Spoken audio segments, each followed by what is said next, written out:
Hello, everyone, and welcome to the Morning After Recap Show brought to you by IrishSportsDaily.com. I am Greg Flammang, as always.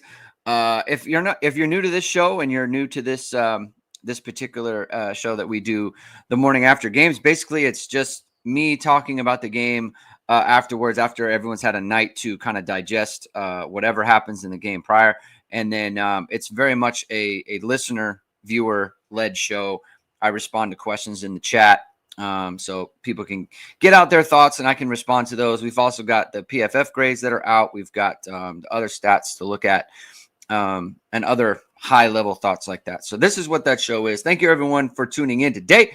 If you like what you hear, please hit that like button. Please hit subscribe. Please hit the notification bell. So whenever it is, we are going live. Links to the podcast are in the description below. The chat is already very lively. People have a lot of comments, so we're going to respond to those in just a second. But as always, the show is brought to you by ESQ Clothing. Ga Wang has a Labor Day sale going on for everyone. It's 20% off. Let's get this. As always, Ga Wang is, of course, a Notre Dame alum. He's got your for ESQ Clothing. He's your go-to spot for the best handmade custom suits, sport coats, tuxedo shirts, and more. ESQ's master tailors combine next-level craftsmanship with the finest fabrics to deliver a fit that's built just for you. Now with showrooms both downtown Chicago and in Winnetka, book your custom fitting at esqclothing.com. Mention ISD at your appointment and receive 10% off your entire purchase. And for the aforementioned kickoff sale, it's 20% off all online ready-to-wear items, including ESQ's award-winning bamboo dress shirts and their new luxury dress tee. Use code KICKOFF and get 20% off all online items through September 6th. It's esqclothing.com. Again, code KICKOFF and get 20% off all online items through September 6th.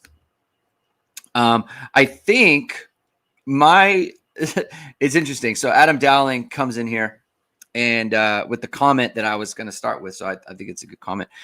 His comment is, both lines are concerning. I think that's kind of a main takeaway from this game. I think for everybody that the lines did not perform like we would have expected. And I think that there's two kind of common criticisms that I've seen, both like on Twitter, on our IrishSportsDaily.com message board, and obviously here, is people are upset, didn't like the play of the offensive line, also didn't like the lack of touches for Jeremiah Love and to a lesser extent Jadarian Price. Those two things go hand in hand. If the offensive line isn't playing well and they're not blocking very well, then there's not going to be a lot of total plays run for the offense. There's not going to be a lot of opportunities for them to run the ball if the offensive line isn't blocking very well. I noted it on Twitter. Notre Dame's first 4 drives, 7 plays, 1 play on the fumble to Malachi Fields on the screen, and then 3 plays. You don't get the ball and you don't have the ball, you can't really accumulate carries for your running backs. The other part of this is they had the big drive with Jadarian Price at running back. He had a 14-yard run, he had a 30-yard run, and he had a couple 2-yard runs that got Notre Dame into the end zone for their first touchdown. Tie the game at 7. At that point, Miami scores on their next 2 drives. They score on the drive going into halftime. They score on the drive coming out of halftime. Notre Dame ties the game at 7. The next time they come on the field to play, they are down 14 points. You have lost control of the game, right? Notre Dame could have asserted control in the game at the point where they tied it. They could have gotten off the field, gotten their offense back on the field, and tried to get some points at that point. They also could have just gotten a stop coming out of halftime. And I think, when we look at the differences between 2 seasons and what went right for Notre Dame last year so many times, where they were able to assert control in games, and they weren't able to assert control in this game, is the complementary football was not there last night like we saw so often last year. And Notre Dame ties it. Miami goes down and scores. Then they go down and score again. You have lost control. Now, like, the running game kind of goes away, right? You got to throw it a little bit more. You've taken away kind of the best player just through the flow of the game. Jeremiah Love gets minimized at that point. You got to use him in a different kind of way. You can't use him in volume, right? The other part is Notre Dame then goes down and ties it again. It's 21-7. They get it to 21-14. Then it's 24-14. Notre Dame ties it. The defense never gets the offense back on the field with like a realistic chance, right? Like they had 1 minute and, they have no timeouts. And obviously you can't run at that point because you have no timeouts. You got to go down and tie the game. Like the game was kind of taken away from the offense in that situation. So that's 2 times that the defense did not complement the offense when they came back. Okay. The other part of this too is, the defense has a good start to the game. They get Miami off the field on their first 3 drives. The Notre Dame's offense isn't doing anything. Again, they're not complimenting each other like we saw last year. They weren't able to do that. I think, to me, when you talk about game flow, when you talk about how the game went and why it went the way that it did in regards to touches for running backs and the types of plays that were called, you can look to the fact that Notre Dame gave up 14 unanswered points into halftime and out of halftime. That was a big problem for Notre Dame. So we can get into some of the comments here. I'm going to go to the kind of the top, and then we'll go from there. Envy Irish says, woke up with the visions of Schuler's play in my head. Can't imagine how he feels today. I know he will take it out on A&M in 2 weeks, along with the rest of Notre Dame's players. Listen, obviously it's a tough play for him personally. I've been there, right? I know what it's like. You think he's floated it to you and it's going to come right to you, and you're kind of in between. Do I go up for this ball? Do I just catch this ball? It looks like it's going to float right into his arms. And obviously the Miami player makes one of the plays of the year, right? And he makes a one-handed catch. It's raining and it's wet, and he's able to make the play. And so, it goes from a very positive play for Notre Dame to the worst negative outcome you can have on that particular situation. So, listen, it's unfortunate, right? And I think for me, this play is this play. Part of why Miami was in that position and in that area of the field were the choices that Chris Ash made to get them down there, to play off coverage, to play a softer zone where they are, I don't want to say it's a prevent defense because you're not dropping people that, but they're giving the short route. They're giving the 7-yard stop. They're giving the flat routes to the running backs where they are able to run at the defense and get up the field. Miami wasn't really challenged on that drive. The questions weren't asked of them. They didn't put pressure on them. They didn't send numbers. And I thought it was interesting, listening to Marcus Freeman, both at halftime and then after the game, talking about, we have to get pressure with 4. It's very important that we get pressure with 4. And that just wasn't a thing last year where it was a major part of they have to get pressure with 4. Notre Dame was very comfortable sending numbers, sending different types of numbers, like sending a Don Schuler, sending Xavier Watts, sending your nickel in Jordan Clark, right? It just wasn't a thing that came up a lot. And I'm wondering why Marcus Freeman has that in his mind this year, whether it's he doesn't feel as confident in the back that he did last year. I don't know if that's the deal or what it is. Maybe he just has high expectations for his pass rush and Boubacar Traore, Bryce Young et al. But it didn't get home like he wanted, and therefore it kind of affected what Notre Dame wanted to do defensively. And so that's something that we're going to have to keep track of throughout the year because Notre Dame has been a pressure team. They have been a team that is forcing the issue for the offense. They didn't really force things for Carson Beck last night.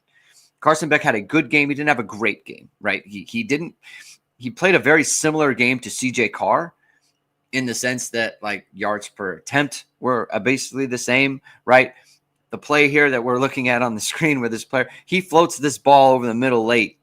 That's usually a recipe for a bad outcome, right? If that ball gets intercepted like it should by a Don Schuler, we're having a different conversation about his game and the type of play that he made there. He just kind of threw the ball up and he got rewarded for it. And another one that that might be a different outcome. Envy Irish says, sorry if discussed in the after show, but what happened to Greathouse? Was the Miami D keying on him or just a function of Carr having no time? We did talk about this on the post game a little bit. Notre Dame's lack of ability to protect Carr for any length of time kind of took away the middle of the field.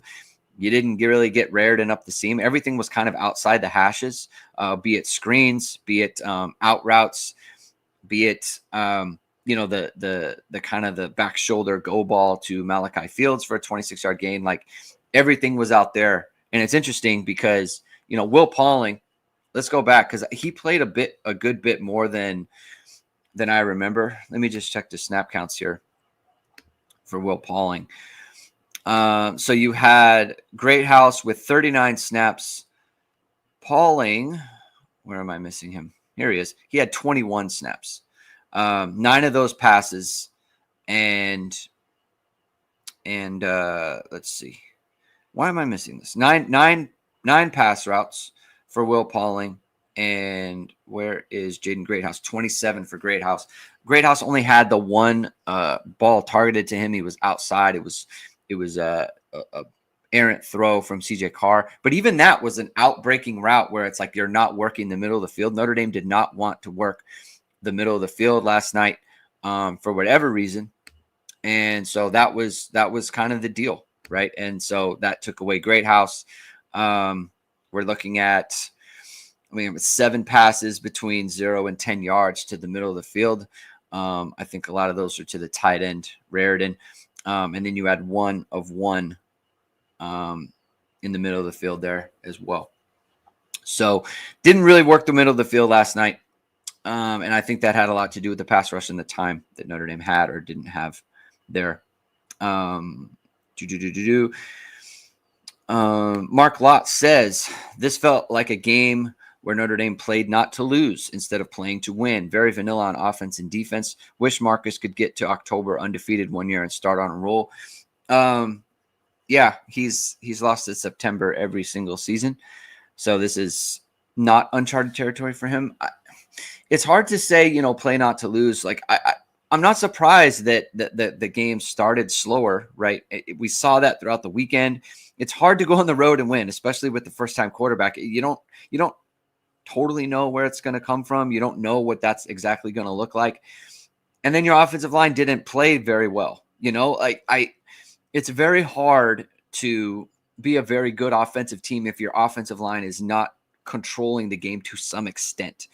I feel like Notre Dame was never in control of the game on their offensive line, and that really hurt them, right? I don't – the playing not to lose piece, maybe it's just kind of semantics. I do feel like they were protecting the defense to some extent, especially the back end if you're not sending the pressures like we've seen in the past. It's an interesting choice that they're making. I wonder if they can continue to do that. You didn't get a lot of havoc plays last night. Only 2 tackles for loss, the 1 sack by Boubacar Traore in the game. Miami didn't run the ball that great. I mean, you're talking about their 2 backs, 30 carries for 120 yards. You're looking at 4 yards a carry. Their long was 15 yards. Like CJ Carr's long on the game was 13 yards. It's not like Miami was completely gashing them and hitting them for explosives or anything like that. They're looking at 4 yards a carry. That's not terrible, but you're also not putting them behind the sticks enough.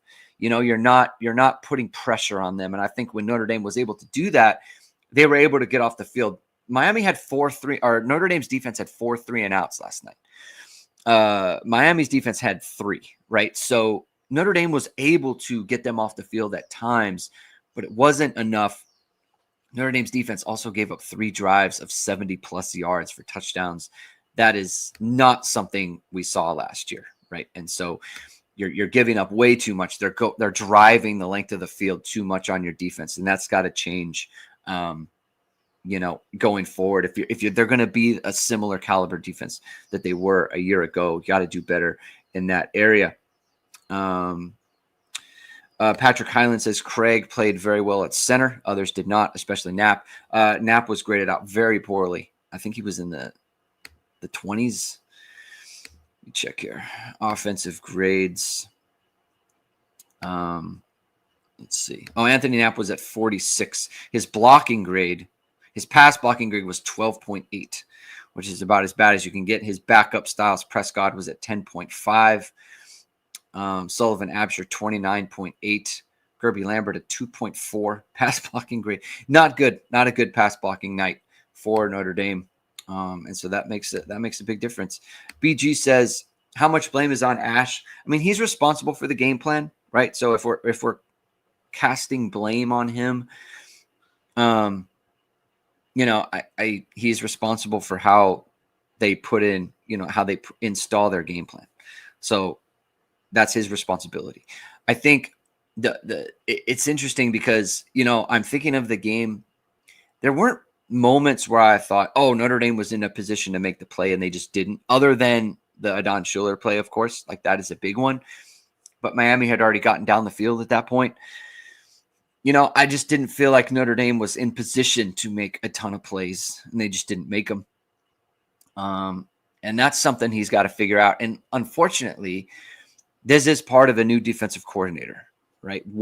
His style and what he wants to install and what he wants to be the case out there, and what type of defense he wants to run and what he's comfortable running with the types of pressures that he wants to install. It's different from Al Golden, and he needs to learn his personnel, right? It's part of it. You'd like him to be learning this as victories are accumulating and not losses. You don't want to lose these games. And it's unfortunate on that front.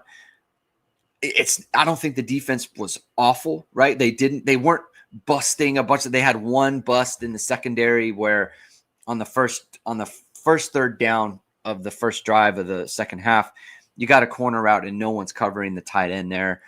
He's left completely free. I don't know what that coverage is supposed to be, so I don't want to say, oh, it was this player or that player. But it's just he's got to learn what his team is good at and get the most out of his defense. I do think I noted it. KVA plays 36 of a possible 70 plays.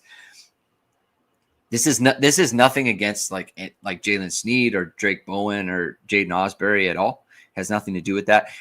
KVA is too good to play just about half the game on defense. He's just too good for that. You got to get him more involved. I'm not saying it needs to be in lieu of this player or that player. I'm not saying that at all. You just got to get him out there. He's too good for that. He's too good. Envy Iris says, I was most surprised Wagner got beat with speed, especially after who went against last year.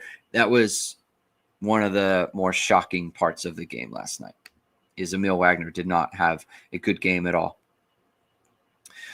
Patrick Highland says, waiting for defensive grades. Let me know who you want to know about, and I'll tell you. I'll tell you who you're looking for on there. Isaac K, was there any 12 personnel?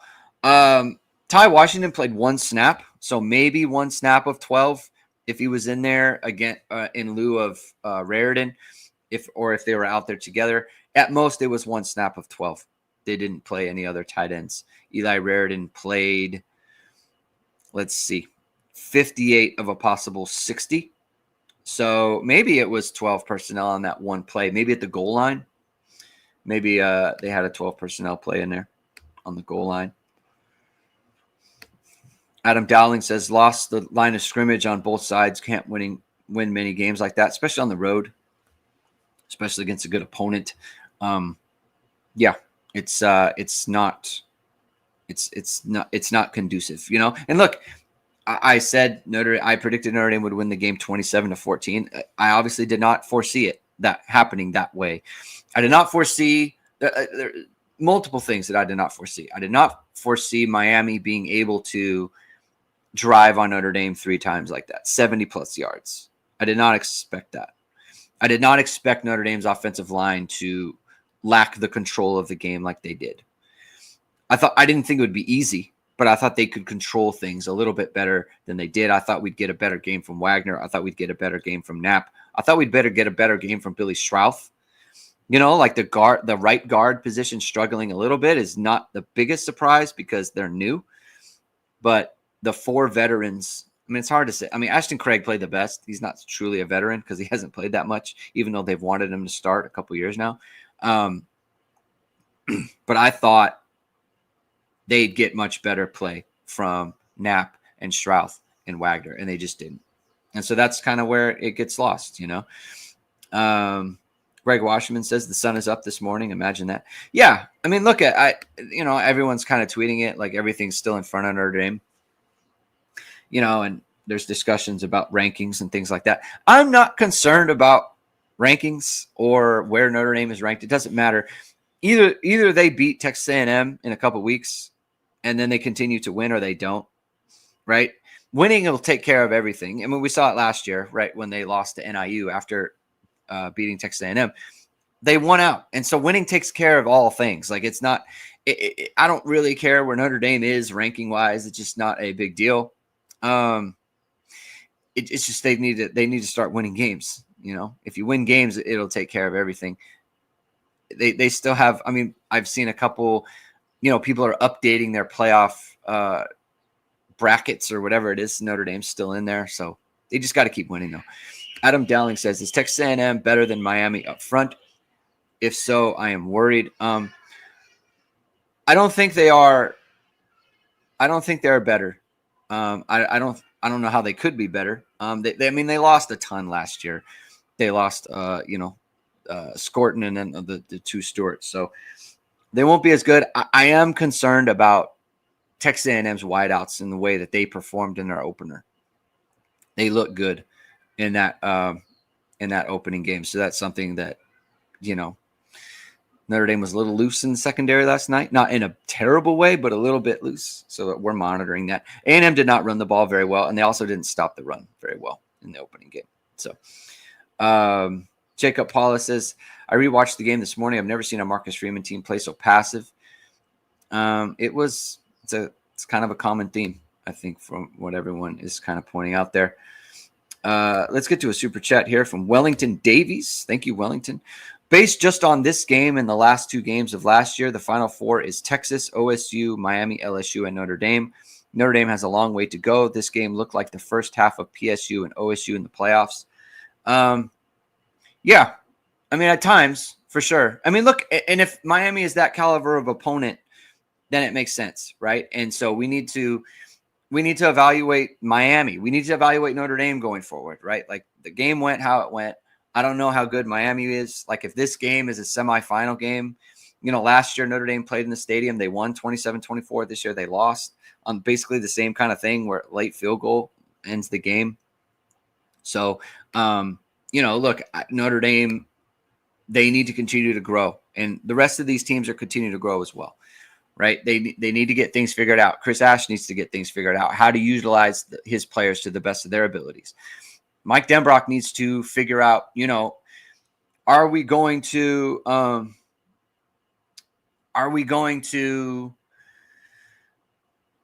be a team that's going to be an RPO type team where it's like we're counting on the quarterback to give the ball to Jeremiah Love when he's supposed to. You have Jeremiah Love on your team. You don't. You want to just give it to him. There's times, multiple times, people are lamenting the screen passes. When you have a quarterback like CJ Carr, he wants to pull it. If you can give him an opportunity to throw it, he will throw it. The first play of the game, the very first play of the game, is very similar to the interception that they threw, where you have a rolled up corner and he pulls the ball in an RPO and you throw it outside and it gets blown up. Faison catches the ball with his knee on the ground, but like the corner's standing right there, it's not going to work. It was the first play and he didn't read it right, and so it's maybe you take that off his plate a little bit. And Marcus Freeman alluded to that, right? And it's different. Like, I made the point on the show last night. It's like I don't. On the one hand, you're asking your quarterback to make lots of decisions on every play, right? And especially on any pass play, you're asking him to make decisions. The difference is there's a difference between making a decision on who to throw to versus, is this play going to be a run or is it going to be a pass? And you have to you got to decide, like, is he going to be good at this or not? Notre Dame's got to be careful with that, in my opinion. They've got to be able to figure out, is this the best way for us to utilize our run game? Is CJ Carr going to get demonstrably better at making these types of decisions? Because there's times when that ball should go to Jeremiah Love and he's pulling it out and throwing it outside. One of which was the opening play that didn't work out. They ended up getting a first down on that set of downs, so it wasn't a big deal. But then they did it again and ended up in an interception. And even if it doesn't end up in an interception, it's 2nd and 2, and he's probably feeling like, well, we can, if it doesn't work, we can get out of this play. We can run on 3rd down, right? The ball can go to Jeremiah Love. You need to utilize your best player in that case. So that's something that they got to work on. That's something that Mike Denbrock's got to figure out. Am I going to put whether or not Jeremiah Love, am I going to put the number of touches that Jeremiah Love gets on the shoulders of my quarterback, who has to decide whether or not I'm giving it to him or whether I'm pulling it and throwing it outside? That's something that he needs to figure out. Adam Dowling asks, is only 4 pressures a real stat? Pressures are often not good. Let me check PFF, because you usually do a better job with that. I've got 7 total pressures on PFF, and let's see, Miami. Hold on. Yeah, I've got 7 total pressures on PFF. So that's the deal. Which isn't that many, to be honest, because you can get more than 1 on a play. 2 for Boubacar, 2 for Jared Dawson, 1 for KVA, which sounds right, 1 for Bryce Young, which sounds right, and 1 for Batoho, which also sounds right. So I think that's correct on that. Need to get more pressure. Aiden Curtin says no commitment to the run. That's not the O-line's fault. I mean, I kind of disagree. Like I put up the graphic yesterday. The play. I mean, right in the start of the game, they gave the ball to Jeremiah Love twice, and you've got the line of scrimmage is moved 2 yards backwards at the snap. I mean, come on, you got to get off the ball. Like you got to get off the ball and be ready to play. Like Gerby Lambert is too big to be playing backwards, getting pushed back. He's too big for that. He's way too big for that. D Bronx says, I'm still salty about both of Beck's touchdown throws. Neither were good passes, just great plays by Tony and Daniels. I thought the first one was a good pass. He threw it away from the defense. Not good technique from Carson Hobbs. He's playing outside technique and he's setting him to the middle, but then he's running away from you and he's looking into the backfield the entire time. You have to chase that wide receiver without looking at the quarterback because you're not in phase, you're not in touch, you're not even close to him. And so you're not then reacting to the fact that the ball is flat and the wide receiver is cutting, basically right towards the sideline. And he ends up maybe a half a step too late. That half step can be made up if you're chasing without looking and adjusting your angle. This is something, by the way, Jordan Clark was very good at this last year. He knew how to chase when he wasn't in phase. He was very good at that. He didn't panic when he's doing that. Carson Hobbs is looking in the backfield. It's the type of thing that you get with a young player in his first game. Looking in the backfield like that is something you do in high school, not at this level. Can't do it at this level.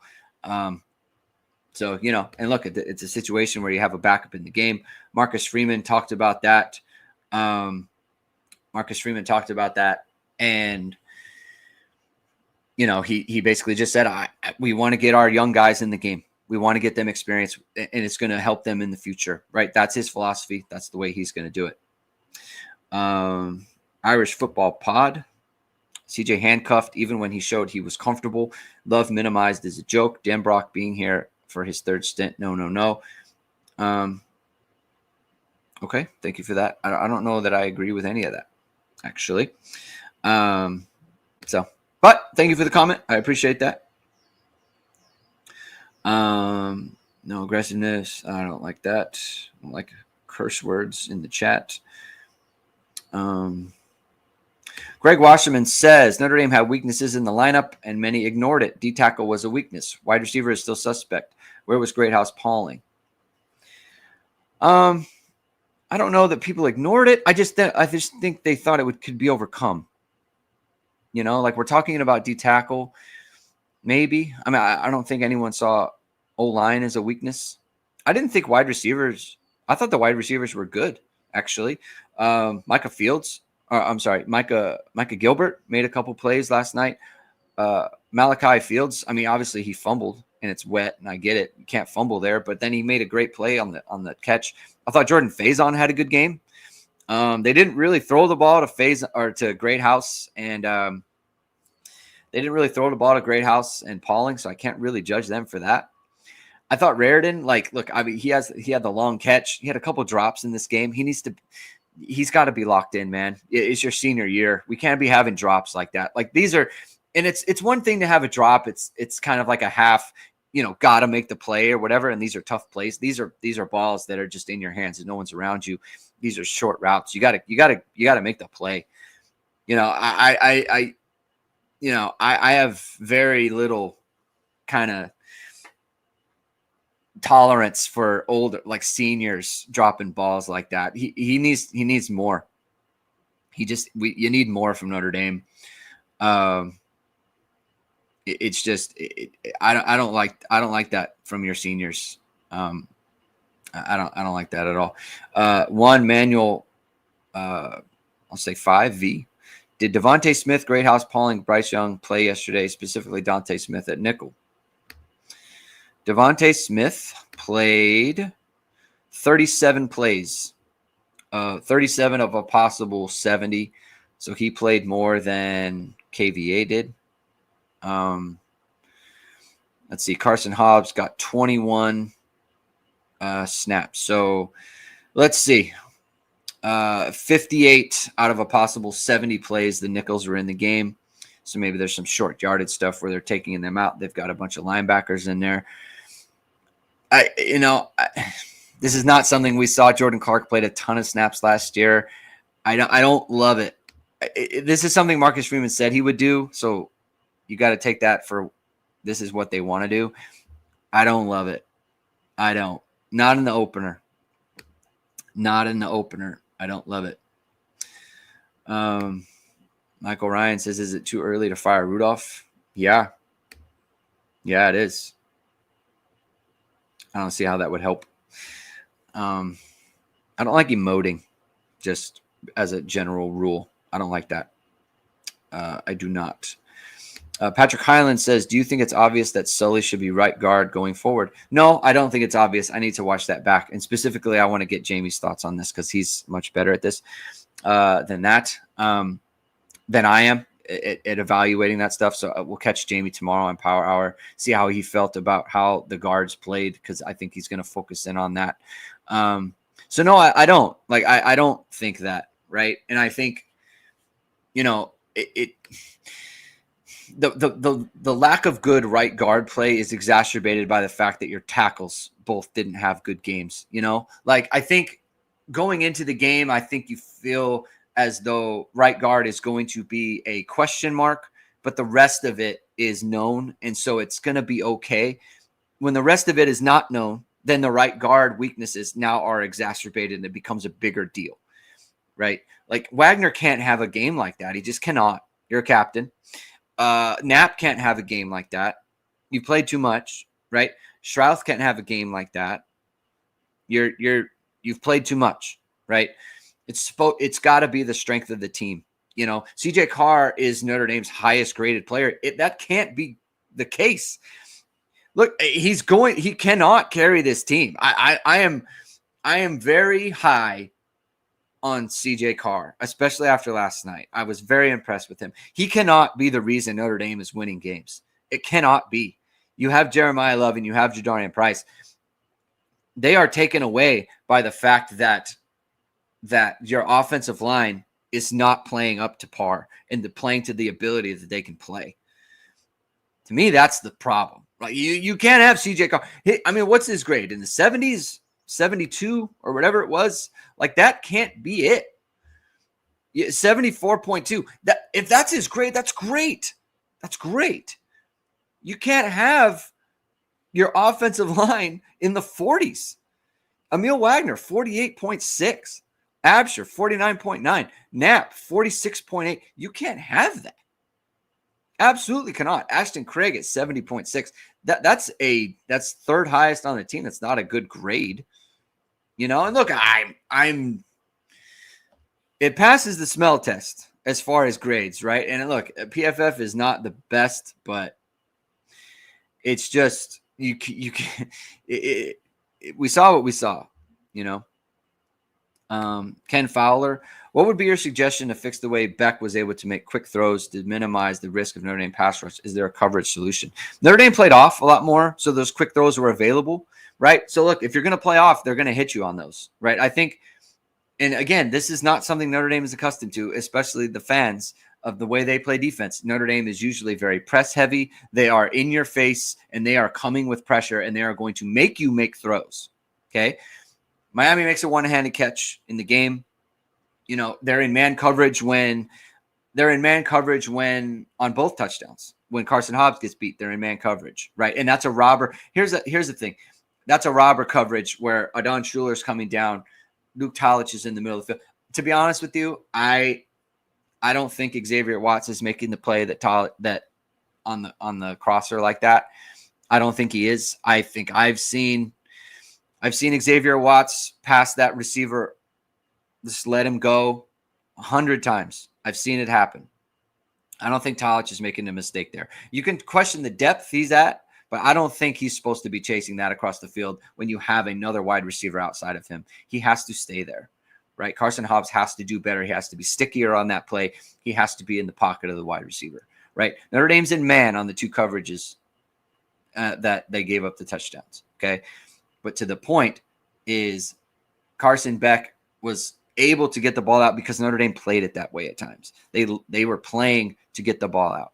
There's other times where, it's third down and they're running a little China route where the receiver breaks in, breaks out. Notre Dame got gotten twice, second and long or third and long on that play specifically, right? Carson Hobbs got beat on it, then Christian Gray got beat on it. So they were beaten in man as well as the zone, right?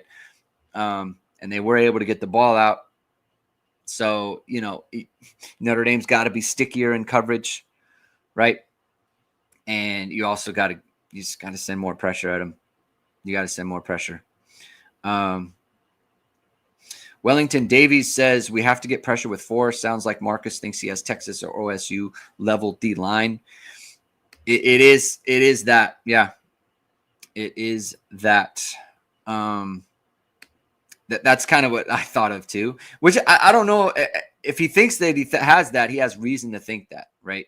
He didn't just make it up. I think he thinks he has the talent for it, and that just didn't show up yesterday. They're not getting the quick pressure that Miami was at times. And so, look, if maybe they've misjudged it, and maybe they'll adjust how they're going to play defensively, right? Because obviously the idea is you don't have to send 5 or 6. You can cover with 7. But then if you're covering with 7, why are you dropping back? You know what I mean? Those are the two things that I didn't really understand. They just didn't use pressure in any way. They didn't pressure because even when they're in man, they're kind of playing off too. If you're not pressuring up front and you're not pressuring in the back, then what are you doing? What are you asking of them? What are you forcing them to do? I felt like Notre Dame was forcing them, or it was always forcing teams to make decisions last year, or they were forcing them to do the thing that Notre Dame wanted them to do.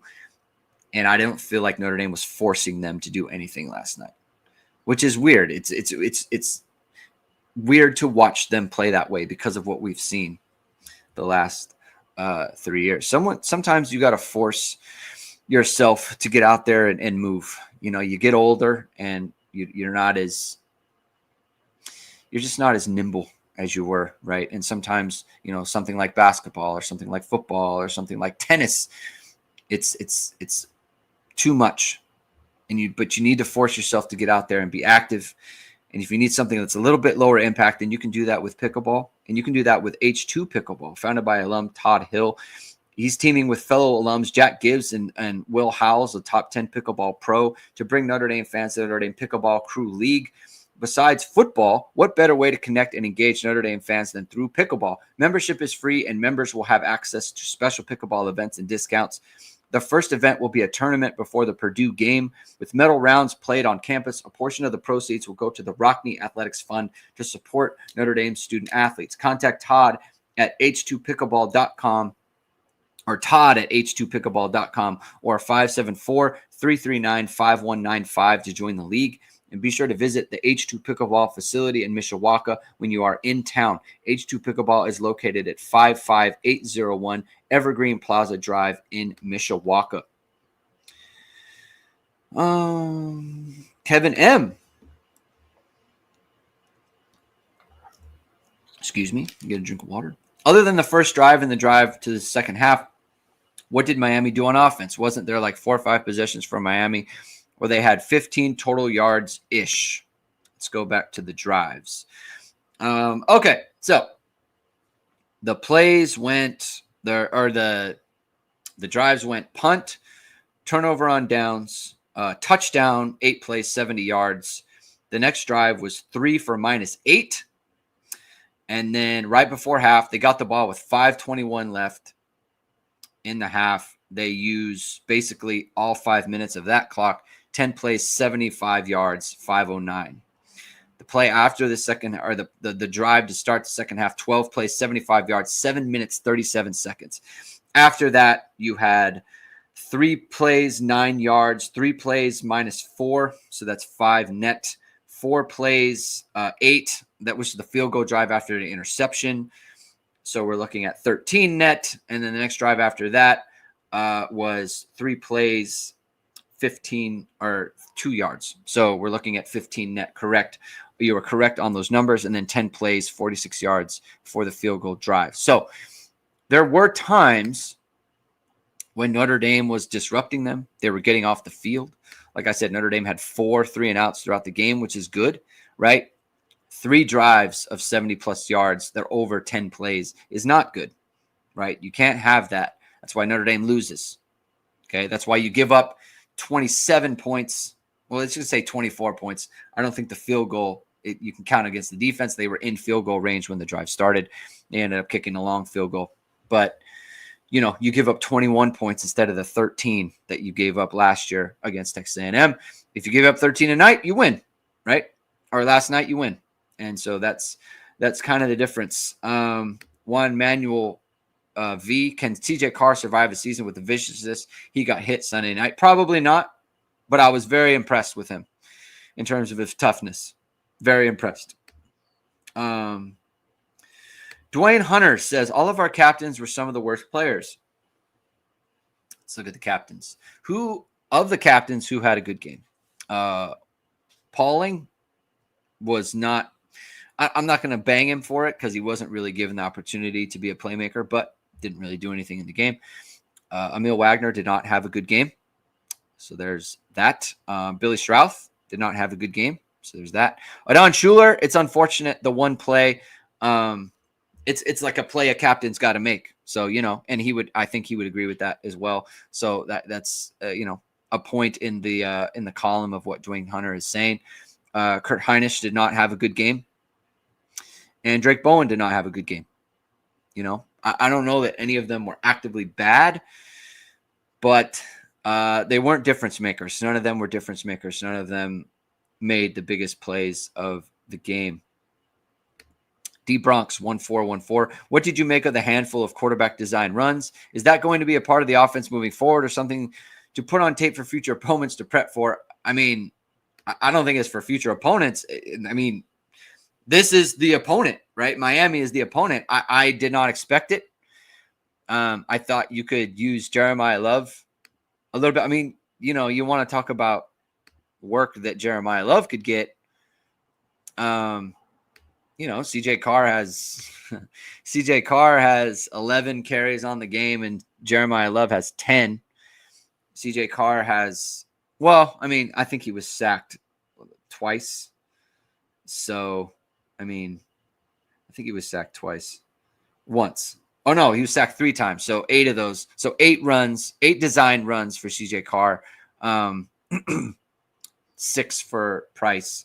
10 for Jeremiah Love. I thought, other than the one where it was at the goal line and it didn't work out very well, they ended up throwing a touchdown on this drive. That one didn't work very well, but they were effective. I mean, he was effective at it.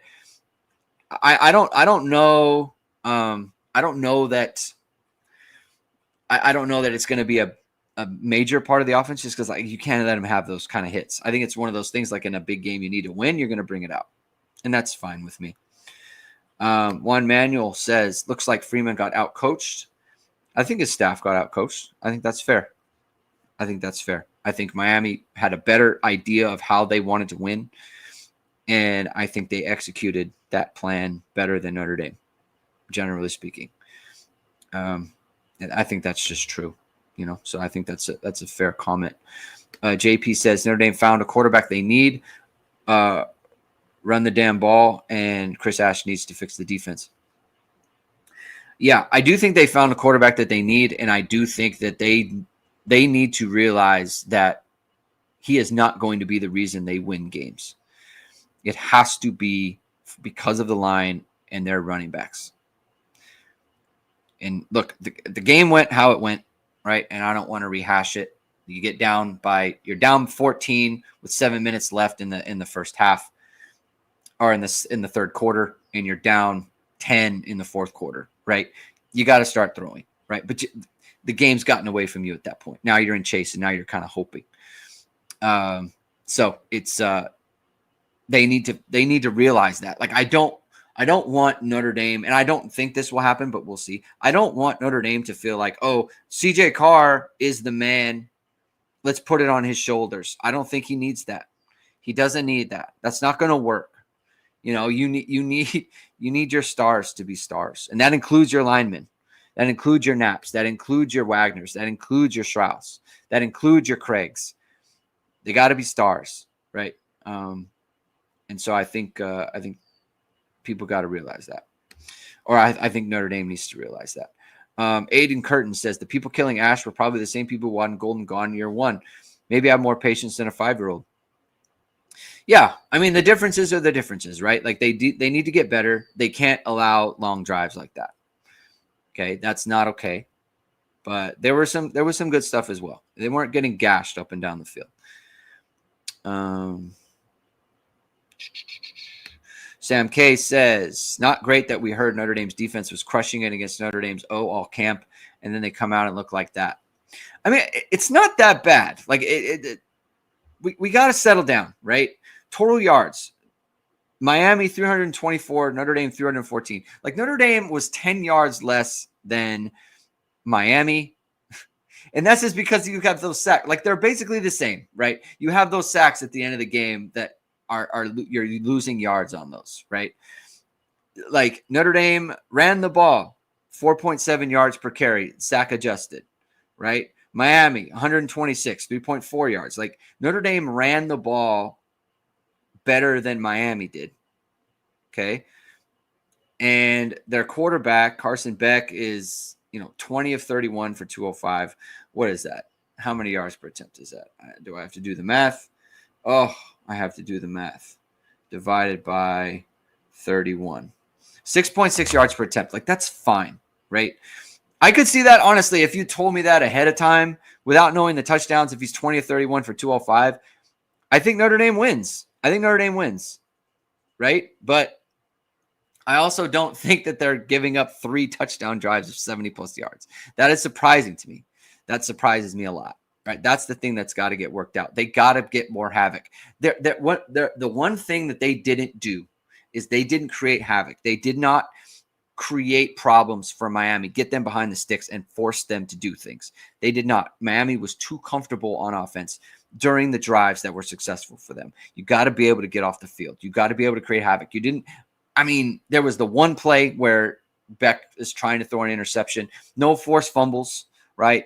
They didn't turn them over, right? When you're -2 on turnovers, last year in the opener, you're +2. It's the difference in the game. It's the difference in the game. Juan Manuel says, isn't Schuler more of a box safety, unlike Watts? Leonard Moore doesn't get any blame for being burned bad with CJ Daniels.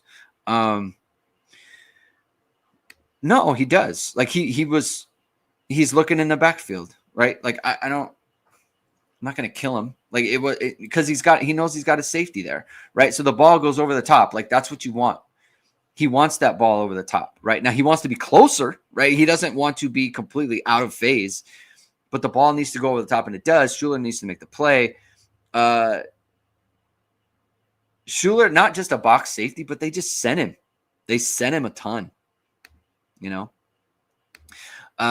Mickey Irish says maybe Freeman's confidence in the D tackle was because they went against our own line.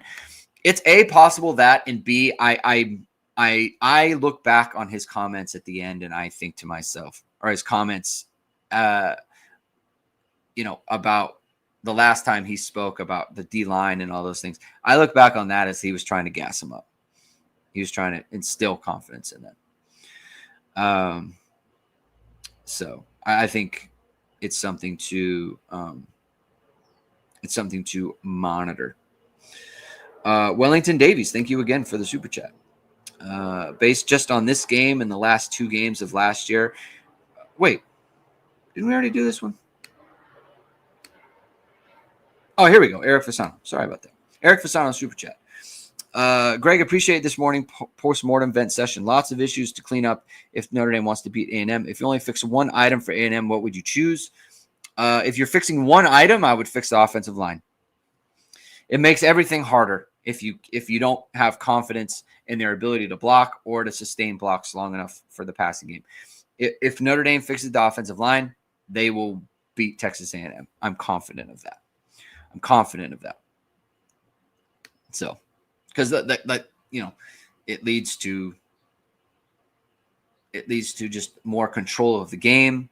It leads to being in the lead. It leads to your best players being maximized. It means everything. If you can fix anything, it's the offensive line.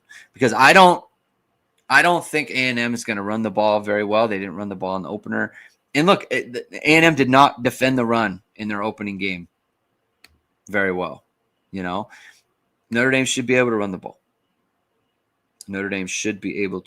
the ball. Oh, there's so many. I'm falling very behind. Let's see.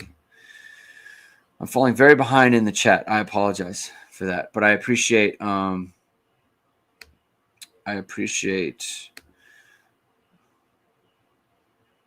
everyone being involved. Hit the like, hit subscribe, hit the notification bell. I don't like when, I don't mind opposing teams' fans that come into the chat, but if you're just trolling, then please don't.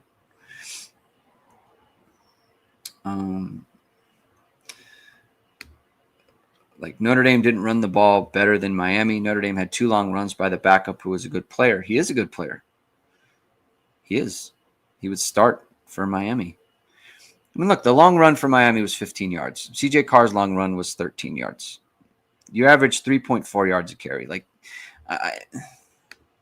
wasn't 1927 Army, It's just weird. It's weird. These are weird comments. No,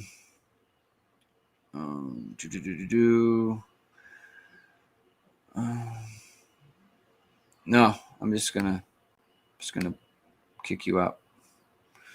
Spam in the chat. I'm just gonna come here. Long runs count. Tom McLaughlin says, how can Notre Dame run the ball against A&M if our offensive line is terrible? So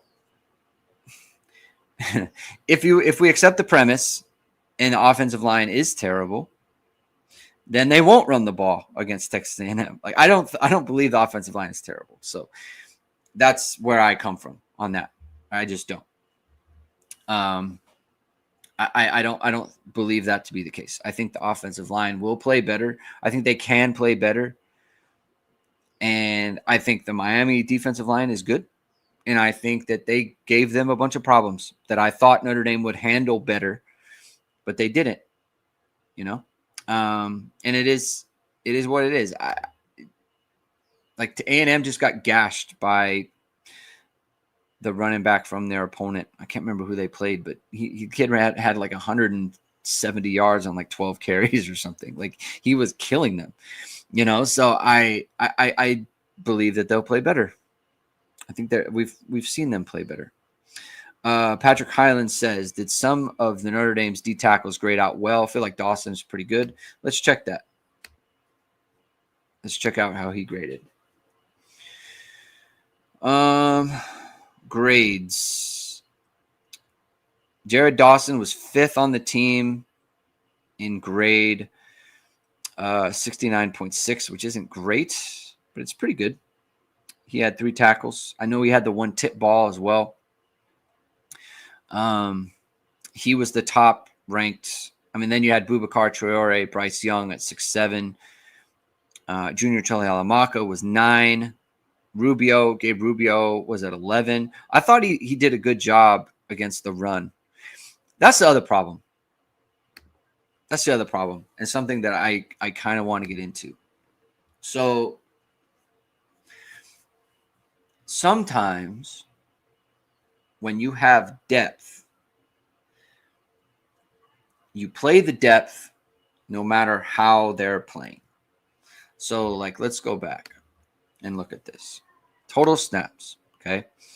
The highest level of snaps for the interior was Jared Dawson, which is good, right? And this is something that you want.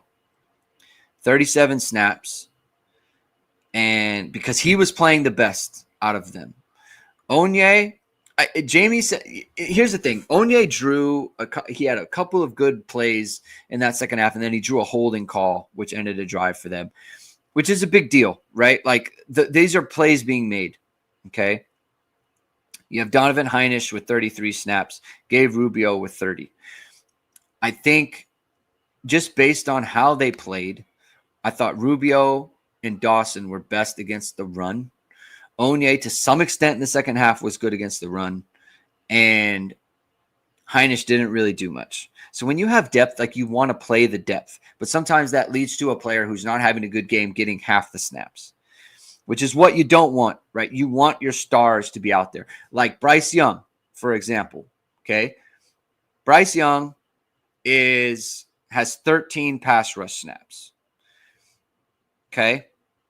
Boubacar has 23, right? And he has a couple more pass rush moments. He has 10 more snaps. Like, Bryce Young has 4 less pass rush snaps than someone like Donovan Heinisch. Like, just out of principle, you know, Junior Tuihalamaka has 10 pass rush snaps ahead of or just behind someone like Bryce Young. Josh Burnham has 11 pass rush snaps. No pressures. Like, you got to have your stars out there. And when you have depth, you take those stars off the field. And it's not like Josh Burnham's a bad player, right? But like, when you're talking about generating pressure with 4, well, then you need to have your best 4 out there. That's kind of the problem. And it's a balance that Notre Dame has to find, because it's you know, it's the same thing with Carson Hobbs. Like, you got him out there and you want to play him, but then he gets beat for a touchdown. It's just a huge play, you know, and you know, if he's earned it, right? Like, so you understand where Marcus Freeman is coming from. But the problem is sometimes you're playing depth that isn't up to the caliber of the actual starter. Still a good player, right? But is it like we're playing the number 10 team on the road type of thing, where it's like you don't want to get the majority of snaps for your best players? Like, if Bryce Young is special, if Boubacar Traore is special, I mean, because look, let's go to Miami, right? Let's go to Miami here. Let's see if I could find this.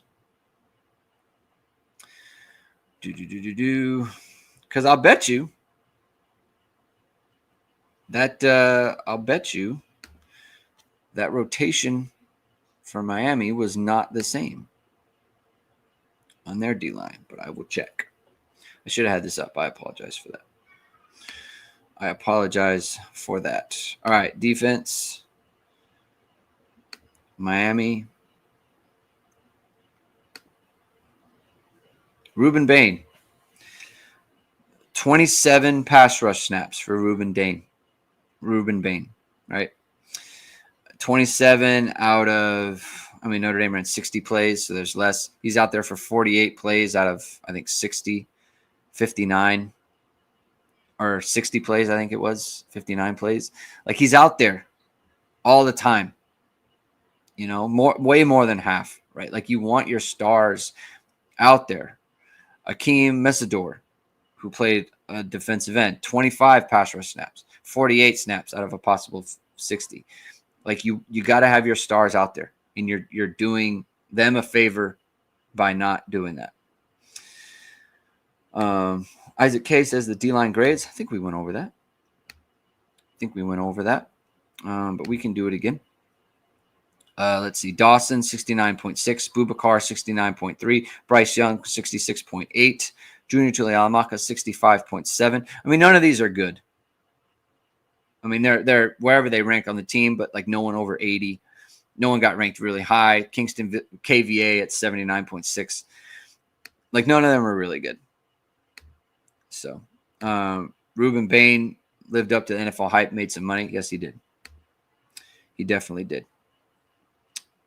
Texas A&M played University Texas San Antonio. Thank you, Michael Hahn. Tom Redinger as well. Thank you for that. Jay Wu said, CJ showed he can throw on the run multiple times, rolled left, not sure if by design or ad lib, but why not move the pocket, especially to his right, to avoid the rush? I thought they moved the pocket pretty well, and I really liked how CJ Carr moved in the pocket at various points in this game. There were a couple times when, the intentional groundings were not great, but there were a lot of times when he was under pressure. He got out of pressure, made a play. Obviously, the touchdown to Micah Gilbert was a great play of him rolling out and making it happen. So from a pocket awareness and a pocket presence, pocket movement standpoint, I was impressed with CJ Carr, and that was one of the questions that I had. It was a big question. Big Pun says not gameplay related, but we really need to see CJ Carr's mom after every other play. Yeah, man, she was going through it. That's tough, for any parent to go through that. She was grinding. That's, production. It's their choice. She's obviously not making that decision. Eric Fasano says depth versus replacement value. Yep. That's the balance that they've got to be able to strike.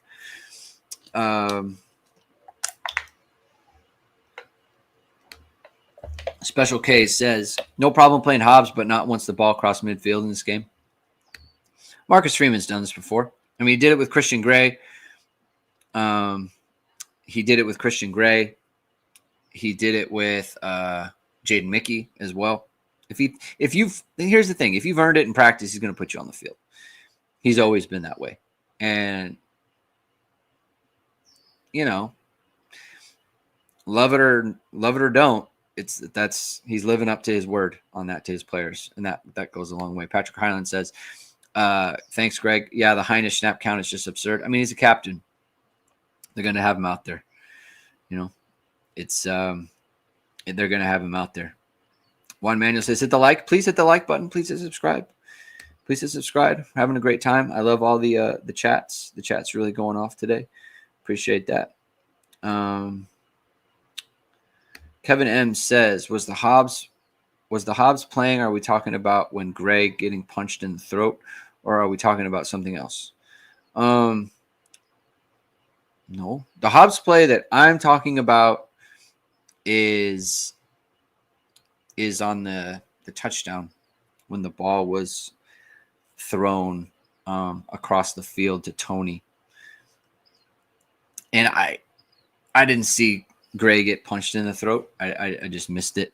I know he got hit in the throat. I know that was what hurt. And I'm glad he's okay. Right. But yeah, beyond that, I'm surprised Hobbs. So me and Jamie saw this. When Gray went out of the game, that's a field corner, and they brought in Zachary. They didn't put in Hobbs. Jamie and I flagged this on the depth chart when it came out. Hobbs was listed as the number 2 at nickel. but not number 2 at either corner. He's not going to play outside this year. He's only a nickel. And I got to tell you, I don't love that. If he's not good enough, here's the thing. It's red flaggy to me that they didn't think he was good enough to be a backup at one of the corner spots and also play nickel. That concerns me a little bit. Like, I don't like these guys who haven't proven it in games as a nickel, right? Like, the reason that you get a nickel out of the portal is because they're proven and you know they can play it, and they've had like volumes of reps at that position. I don't love switching out my nickel guy. I don't. Because you can take them out, because you can get the nickel rest when they're not in a nickel package, right? It's not like corner. Like Gray and Moore, they played the whole game, right? Leonard Moore played 70. Gray missed the one play when he got the throat. Adon Schuler played 67. And then you have Devontae Smith with 37. You have 58 snaps for your nickel. You're missing 12 snaps in there for a nickel player. Like, I don't like switching out nickels, just period. I don't think you need to do it. So I just like, I don't love the idea of switching out your nickel at different spots because it's such a nuanced position. So that's something that I want to talk to Jamie about, because that doesn't fire me up. That doesn't fire me up at all. Jim Sheridan says, maybe players living off of last year's run a bit. Hopefully this is a slap of reality and motivates them. It's a new season. Yeah, I don't really feel that. Look, if you look back, it truly isn't that much different of a game in terms of style and in terms of the numbers than last year's A&M game. Like, you literally, the one thing you didn't have was, and this goes back to, and I made the point too, one thing we talk about with luck and just kind of chance of seasons, Notre Dame was so good last year at winning the toss and getting the ball to start second half and deferring. They would win the toss and defer. They always got the ball to start second half. The one time they didn't was against Ohio State, and it literally went touchdown, the same way it did in this game. And like, that is a situation where like A&M turns the ball over right before halftime when and Xavier Watts gets the interception, and A&M turns it over and Miami goes down and scores. Like, that's a huge difference in this, right? Like, because I was going back and looking, like, Notre Dame's defense played very similar in terms of numbers against Texas A&M than they did against Miami. Notre Dame's offense played very similar against Miami than they did against Texas A&M. They ran the ball a lot better last year, but that was at the end when they were in control. They weren't down, or not in control, but it's 13-13. They were able to try to run. The run game was on at that point. Whereas it's 24-14 in the fourth quarter, they can't play that way. Like, the game went differently, but the numbers ended up the same. Notre Dame played a very similar game to the way it did against Texas A&M. It just, the breaks didn't go for them. The kid makes a one-handed catch, and it's not intercepted. You know, those types of breaks and the game got away from Notre Dame in a way that it didn't last year, and it could have, and it didn't, right? And so that's just one area where I don't want to make too broad of kind of conclusions about the team or the players just based on the result of this one game. So that's kind of how I feel about it. Travis 88 Card says, why did it look like our defensive approach last night mimics how we used to play scared against the Alabama and Clemson title teams? Scared to blitz and scared to keep guys in man coverage. See, Notre Dame was in man. It wasn't that they were in man. They were just, it was just softer. It wasn't as, they're different because they're different, completely different defensive schemes. Like, Clark Lee was just not that way. And so I don't want to get into comparison to Clark Lee's defenses, because the schemes that Notre Dame's using, they're still playing a ton of man. It's just they want. I can only imagine that Marcus Freeman thought, if we can rush 4, and they install the game plan to cover with that, thinking that they could get home and they would be much more dominant as a pass rushing team, and they just weren't. He kept saying it. He said it at halftime and he said it after the game. We have to get pressure with 4. We didn't get pressure with 4. They obviously counted on that. And they thought that was going to be the thing that carried the day against Carson Beck, the passer, and it wasn't. Because you can't say, oh, he's too comfortable back there while also not sending pressure. They must not have installed enough pressure packages in the game plan, or whatever reason they didn't want to use them. But they just did not. They just did not get the type of pressure that they were expecting. They clearly thought they would get more. Michael Hahn says the O-line was way worse last night than last year versus A&M. So that's actually not true from a pressure standpoint.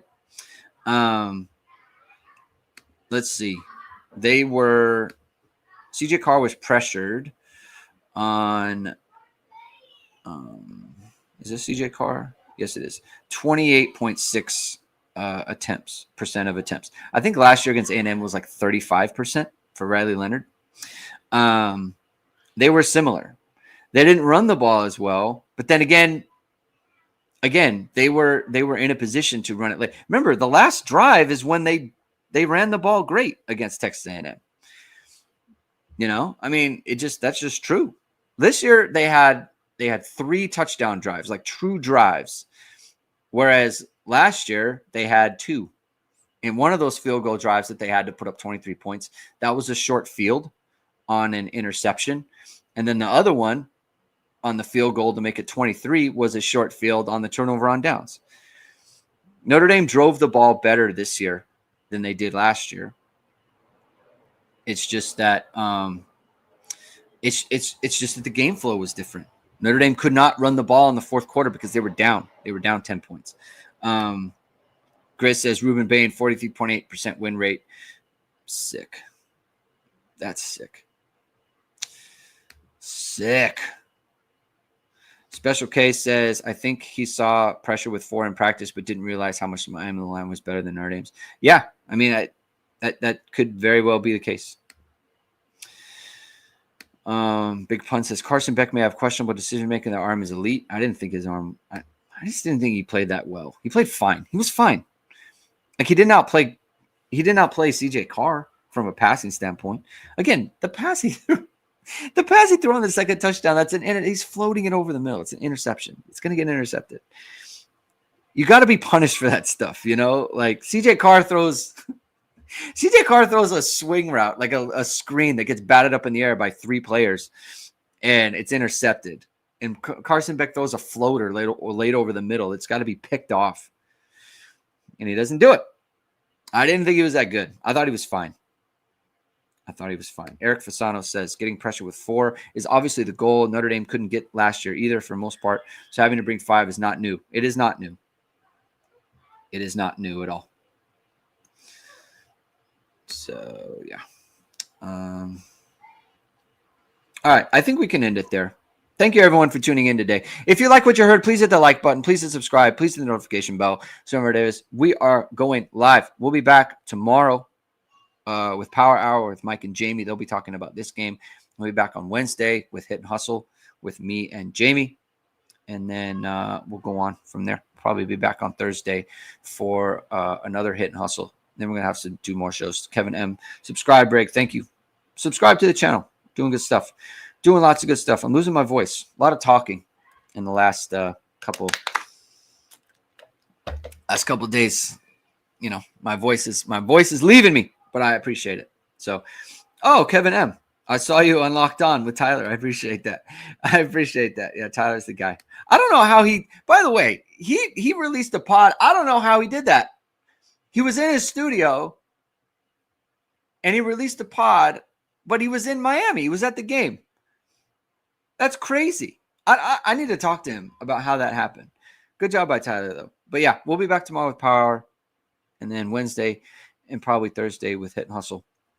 Hear from Marcus Freeman. Notre Dame looks to pick up the pieces against Texas A&M. And I'll be at Texas A&M this year. So, all right. Have a good rest of your day, everyone. Have a good Labor Day weekend or Labor Day holiday. We'll talk to you soon. Keep hitting and hustling.